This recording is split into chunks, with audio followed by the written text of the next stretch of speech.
Hello friends, આપણે પાંગળી ચેપ્ટરના સ્વાધ્યાયના પ્રશ્નો જોઈ રહ્યા છીએ. પહેલો, બીજો, ત્રીજો, ચોથો, પાંચમો, છઠ્ઠો ને સાતમો આ ચાર પ્રશ્નો આપણે સોલ્વ કર્યા છે. આજે આપણે 8, 9, 10, 11 અને 12 આ પાંચ પ્રશ્નો જોવાના છીએ. તો ચલો આપણે 8મા પ્રશ્નથી શરૂઆત કરીએ. Question number 8. શું છે ક્વેશ્ચન જોઈ લઈએ. પહેલા પ્રશ્ન વાંચું છું, આપણે ધ્યાનથી પહેલા એને સમજીએ. પુષ્પા, પ્રતિભા અને ભાવના એક ભાગીદારી પેઢીના ભાગીદારો છે. તેઓ પોતાનો નફો નુકસાન 3:2:1 પ્રમાણમાં વહેંચતા હતા. તે બદલીને 1:1:1 કરવાનું નક્કી કર્યું. તેથી પાંગળીનું મૂલ્યાંકન કરવાનું નક્કી કર્યું. ભાગીદારી પેઢીના નફા અંગે તથા અન્ય માહિતીના ભાગીદારી પેઢીની પાંગળીની કિંમત અધિક નફાની 3 વર્ષની ખરીદીને આધારે નક્કી કરો. અહીંયા ખરીદીના વર્ષ આપ્યા છે 3 અને વધારાની માહિતી આપણને આપી છે કે મિલકતો છે 6 લાખ, દેવા છે 2,50,000, અપેક્ષિત વળતરનો છે દર 10%. સાથે સાથે આપણને કીધું છે કે વર્ષ 2014-15માં નફો છે 80,000, 15-16માં 70,000 અને 16-17માં 90,000. આટલી માહિતી ક્વેશ્ચનમાં આપણને આપી છે. ચલો દાખલાની શરૂઆત કરીએ. અધિક નફાની રીત છે, બહુ સરળ રીત છે. એક ફોર્મેટ બનાવવાનું છે અને ફોર્મેટમાં સ્ટેપ બાય સ્ટેપ આગળ વધવાનું છે. આવો તો દાખલાની શરૂઆત કરીએ. પહેલું આવશે ક્રમ, બીજું છે વિગત અને ત્રીજી છે રકમ. ઓકે, આ 3 વસ્તુ યાદ રાખવાની. પહેલા ક્રમ, વિગત અને ત્રીજી આવશે રકમ. ચલો પહેલું કામ, પહેલો સ્ટેપ. પહેલા સ્ટેપમાં શું શોધીએ છીએ આપણે? રોકાયેલી મૂડી. કઈ રીતે શોધાય છે? શું છે આનું સૂત્ર? તો કુલ મિલકતો ઓછા દેવા. મિલકતોમાંથી આપણે દેવા બાદ કરવાના છે. એ બંને વસ્તુ આપણને આપી છે. 6 લાખ છે મિલકતો છે અને દેવા કેટલા આપ્યા છે? 2,50,000. તો 6 લાખમાંથી આપણે 2,50,000 ને બાદ કરવાના છે. ચલો કરી દઈએ. 6 લાખ ઓછા 2,50,000 તો આવે છે 3,50,000. તો આ 3,50,000 એ આપણી રોકાયેલી મૂડી. બીજા સ્ટેપની અંદર આપણે અપેક્ષિત નફાનો જે દર છે એને દર્શાવવાનો છે. અપેક્ષિત નફાનો દર કેટલા ટકા આપ્યો છે? 10%. દર્શાવી દઈએ 10%. ઓકે, ત્રીજો સ્ટેપ, આ બંનેના માધ્યમથી આપણે અપેક્ષિત નફો શોધી લઈએ. એટલે ત્રીજો સ્ટેપ, અપેક્ષિત નફો બરાબર રોકાયેલી મૂડી ગુણ્યા અપેક્ષિત વળતરનો દર. ચલો રોકાયેલી મૂડી કેટલી છે? 3,50,000 ગુણ્યા અપેક્ષિત વળતરનો દર 10%. તો જવાબ શું આવશે? 3,50,000 ગુણ્યા અપેક્ષિત વળતરનો દર 10%. તો જવાબ આવશે 35,000 રૂપિયા. ઓકે, તો આ જે 35,000 આપણને મળ્યા છે એ આપણો અપેક્ષિત નફો છે. ચોથો સ્ટેપ, અહીંયા આપણે સરેરાશ નફો શોધવાનો છે. 3 વર્ષનો જે નફો આપ્યો છે એનો કુલ ટોટલ કરીને વર્ષથી આપણે ભાગવાના છે. તો સરેરાશ નફો બરાબર કુલ નફો ભાગ્યા વર્ષની સંખ્યા. તો કુલ નફો કેટલો આપ્યો છે? જોઈ લે. જેટલા નફા આપે છે એનો સરવાળો કરી લે. 80,000 વત્તા 70,000 વત્તા 90,000, 2,40,000. મિત્રો અહીંયા આપણે એ વસ્તુની ગણતરી બતાવવાની હોય છે. મારી પાસે બોર્ડની અસુવિધા છે એટલે હું આ રીતે ડાયરેક્ટ કરું છું, પણ તમારે ચોપડાની અંદર આખું ફોર્મેટ અહીંયા બનાવવાનું. ઓકે, ત્રણેય નફો લખવાનો, એનો સરવાળો કરવાનો, કુલ નફો શોધવાનો અને ત્યારબાદ વર્ષની સંખ્યાથી ભાગવાનું છે. તો વર્ષ કેટલા છે? 3. તો 2,40,000 ભાગ્યા 3. તો જવાબ આવશે 80,000. પાંચમો સ્ટેપ, અધિક નફો.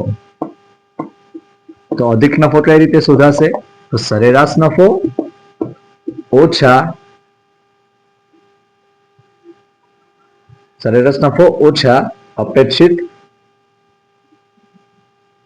અપેક્ષિત નફો. સરેરાશ નફો ઓછા અપેક્ષિત નફો. તો સરેરાશ નફો છે 80,000, અપેક્ષિત નફો છે 35,000. તો જવાબ આવશે 45,000. આ 45,000 શું છે? આપણો અધિક નફો. પાંગડી છઠ્ઠો સ્ટેપ, પાંગડી કઈ રીતે શોધાશે? તો અધિક નફો ઓછા ખરીદીના વર્ષ. અધિક નફો ઓછા ખરીદીના વર્ષ. ખરીદીના વર્ષ આપણને પ્રશ્નમાં 3 આપેલા છે. અંદર મેન્શન કરેલું છે કે 3 વર્ષની ખરીદીને આધારે.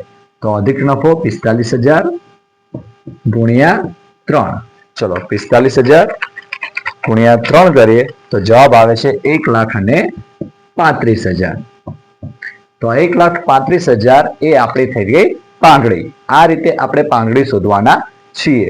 રીત કઈ આપી છે એ સમજવાની છે, ત્યારબાદ એના જે સ્ટેપ છે એને યાદ રાખવાના છે. ટોટલ 6 સ્ટેપની અંદર આપણે અધિક નફાની રીતે પાંગડીનું મૂલ્યાંકન કરવાના છીએ. આઈ હોપ કે તમને ક્વેશ્ચન નંબર 8 સમજ પડી હશે.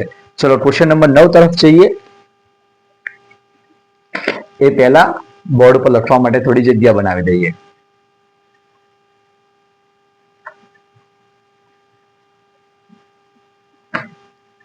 બહુ સહેલા ક્વેશ્ચન છે.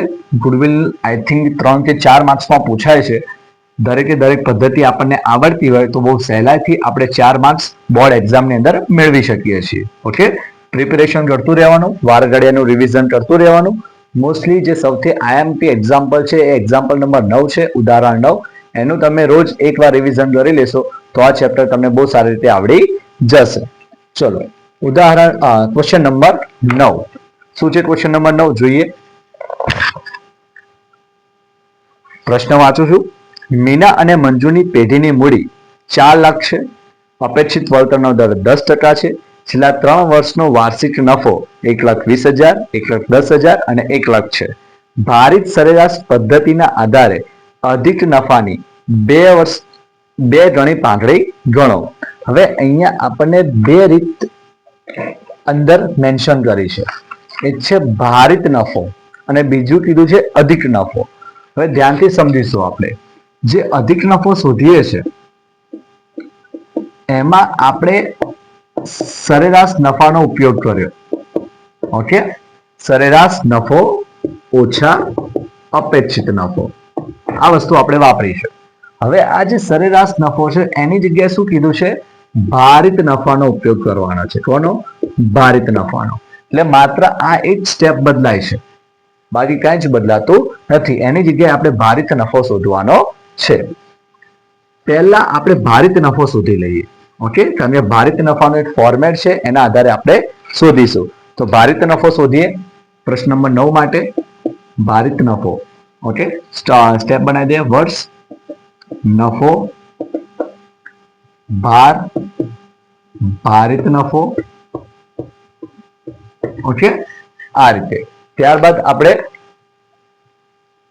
ભારિત નફો, ત્યારબાદ કુલ ભાર અને ભારિત નફાને ભાગીશું એટલે આપણે ભારિત સરેરાશ નફો મળી જશે. ચલો વર્ષ આપ્યા છે, સોરી વર્ષ અંદર નથી આપ્યા, પરંતુ આપણને ડાયરેક્ટ નફો આપી દીધેલો છે. 1,20,000, 1,10,000 અને 1 લાખ.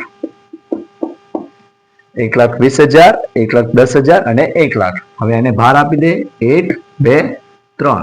તો 1,20,000 એઝ ઇટ ઇઝ રહેશે. 1,10,000 ગુણ્યા 2 એટલે 2,20,000 અને 1 લાખ ગુણ્યા 3 તો 1 લાખ, સોરી એ થઈ જશે 3 લાખ. ચલો હવે કુલ ભાર શું થાય છે? તો 2 ને 3, 3 ને 3 6. હવે આનો સરવાળો કરી લઈએ. 1,20,000 વત્તા 2,20,000 વત્તા 3 લાખ તો આવે છે 6,40,000. ઓકે, તો આ 6,40,000 એ આપણો ભારિત કુલ નફો થયો. કુલ ભારિત નફો. હવે આપણે ભારિત સરેરાશ નફો શોધી લઈએ. ભારિત સરેરાશ નફો. તો કુલ ભારિત નફો ભાગ્યા કુલ ભાર. કુલ ભારિત નફો ભાગ્યા કુલ ભાર. કુલ ભારિત નફો કેટલો છે? 6,40,000. ભાર કેટલા છે? 6.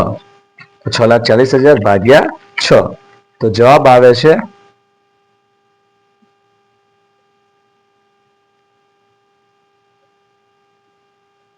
1,06,667. પાછો 0.66 છે એટલે આપણે આગળ એક ઉમેરી દો એટલે 1,06,667. આ આપણો ભારિત નફો થાય છે, ભારિત સરેરાશ નફો થાય છે. ઓકે, આને આપણે યાદ રાખવાનું છે. હવે આપણે અધિક નફો શોધવાનો છે એટલે સ્ટેપ વાળો ફોર્મેટ રહેશે. ઓકે, આને એક બાજુ લખી દઉં છું અહીંયા કે ભારિત નફો કેટલો છે 1,06,667. ચલો હવે આને હટાવી દઈએ. આ તમારે જ્યારે પાંગડીનું ફોર્મેટ બનાવો છો પાંગડી શોધવા માટે, તો એ ફોર્મેટની અંદર જ આ ગણતરી કરવાની રહેશે. મારે થોડું બોર્ડ નાનું છે એટલે મેં પહેલા તમને ગણતરી કરીને બતાવ્યું. ઓકે, ચલો ફરી ક્રમ,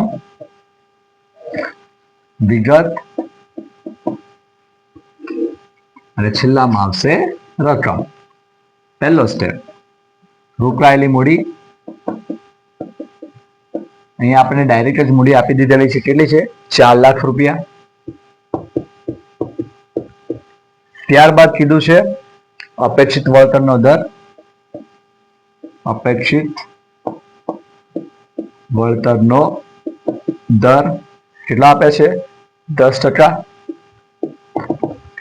ત્રીજા સ્ટેપમાં આપણે શું કરીશું? અપેક્ષિત નફો શોધીશું. અપેક્ષિત નફો તો કઈ રીતે શોધાશે? રોકાયેલી મૂડી ગુણ્યા દર. રોકાયેલી મૂડી ગુણ્યા દર. ઓકે, હજુ આને થોડું નાનું કરી દો. 4 લાખ 10%. ઓકે, ચલો રોકાયેલી મૂડી ગુણ્યા દર 4 લાખ ગુણ્યા 10% એટલે આવશે 40,000. તો એ થઈ ગયો આપણો અપેક્ષિત નફો. ચોથો સ્ટેપ, એમાં સરેરાશ નફો શોધતા હતા તો એની જગ્યાએ આપણે લખીશું ભારિત નફો. તો ભારિત નફો બરાબર અગાઉની ગણતરી મુજબ કેટલો છે? 1,06,667. પાંચમું સ્ટેપ, અધિક નફો. તો સરેરાશ નફો ઓછા અપેક્ષિત નફો. સરેરાશ નફો કેટલો આપ્યો? 1,06,667 ઓછા 40,000. ચલો 1,06,667 ઓછા 40,000. તો જવાબ આવે છે 66,667. 66,667. ઓકે, આ થઈ ગયો આપણો અધિક નફો. હવે છેલ્લો સ્ટેપ, પાંગડી. તો અધિક નફો ગુણ્યા ખરીદીના વર્ષ. અધિક નફો શું છે? 66,667 ગુણ્યા ખરીદીના વર્ષ કેટલા આપ્યા છે? તો 2 ગણી કીધી છે એટલે ગુણ્યા 2. તો પાંગડી થશે 1,33,334. 1,33,334. આ થઈ ગયો આપણો આન્સર. આ થઈ ગયો ક્વેશ્ચન નંબર 9. શું ચેન્જીસ હતા? તો આપણે જે ભારિત નફો છે એ અહીંયા યુઝ કરવાનો છે. આ ચોથા નંબરનો જે સ્ટેપ છે એમાં થોડો ચેન્જીસ હતો. તો આપણે ક્વેશ્ચન નંબર 8 અને ક્વેશ્ચન નંબર 9 જોઈ ચૂક્યા છીએ. હવે ક્વેશ્ચન નંબર 10 તરફ આગળ વધીએ. મારી ઈચ્છા છે કે હું પાર્ટ 3 પણ બનાવું, એટલે આમાં આપણે માત્ર 2 ક્વેશ્ચન રાખીએ, 8 અને 9. 10, 11, 12 માટે ફરીના વિડીયોમાં આપણે જોઈશું. આ છે આપણો પાર્ટ નંબર 2, જેમાં આપણે આ 2 દાખલા જોયા છે. આઈ હોપ કે દરેકને વિડીયો ગમે છે. વિડીયો જોવો છો તમે, પ્લીઝ લાઈક કરજો, શેર કરજો, ચેનલને સબસ્ક્રાઇબ કરજો. ચોક્કસ તમને મારા વિડીયોમાંથી કંઈક ને કંઈક તો શીખવા મળતું હશે. મારી હોપ, મારી અપેક્ષાઓને વધારજો એવી વિનંતી છે. Thank you very much.